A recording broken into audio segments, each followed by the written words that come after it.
किसानों के साथ धोखा बर्दाश्त नहीं किया जाएगा। यह चेतावनी पूर्व सांसद राजू शेट्टी ने दी है। उन्होंने आरोप लगाया कि मंत्रिमंडल में किसान कर्ज माफी का निर्णय होने के बावजूद चुनाव आयोग की आचार संहिता का हवाला देकर इसकी घोषणा टाली जा रही है। शेट्टी ने कहा कि लाडली बहन योजना की तरह कड़ी शर्तों और किसानों के साथ किसी प्रकार की धोखाधड़ी नहीं होनी चाहिए। ये चेतावनी राजू शेट्टी ने कोल्हापुर से एक वीडियो के माध्यम से साझा की।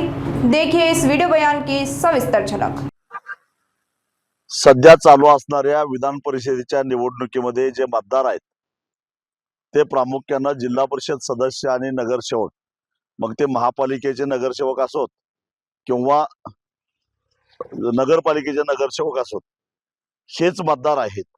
आणि या मतदारांना आधीच सरकारनं कर्जमाफीसाठी अपात्र ठरवलेलं आहे।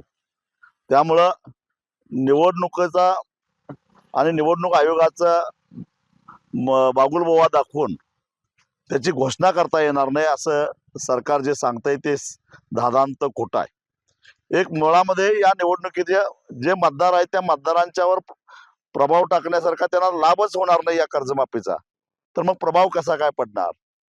रात्रली गोष्ट, निवडणूक आयोगाच्या आडून सरकार गुपचूपपणानं काही लोकांच्या खात्यावर पैसे जमा करून जो शब्द दिलेला होता 7/12 कोरा करायचा त्याच्यापासून कुठेतरी पळ काढू पाहतंय। पण सरकारनं एक ध्यानात ठेवावं, आम्ही हे सहन करणार नाही।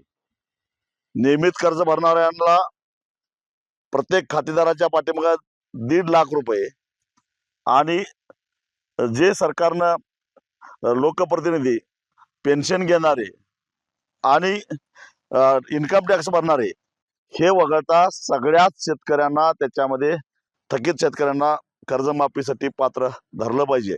याच्यामध्ये काही बदल झाला, ज्या पद्धतीनं वाजत गाजत त्यांनी लाडकी बहीण योजना जाहीर केली आणि आता अनेक बहिणींना त्याच्यामधून वगळायला सुरुवात केली आहे, तसं गुपचूपपणाने कर्जमाफी राबवून अनेक पात्र शेतकऱ्यांना अपात्र करण्याचा प्रयत्न केला तर आम्ही हे खपवून घेणार नाही। 30 जून ही अंतिम तारीख आहे। त्यानंतर महाराष्ट्रामध्ये आंदोलनाचा एक भडका उडल्याशिवाय राहणार नाही आणि सरकारनं स्पष्ट करावं, काही निवडणुकीवर परिणाम होत नाही, आयोगाला जे काय करायचं ते करावं, परंतु विधान परिषदेच्या निवडणुकीवर प्रभाव टाकेल असा हा निर्णय नाही आहे। हा निर्णय आधीच झालेला आहे, बजेटमध्ये तरतूद झालेली आहे।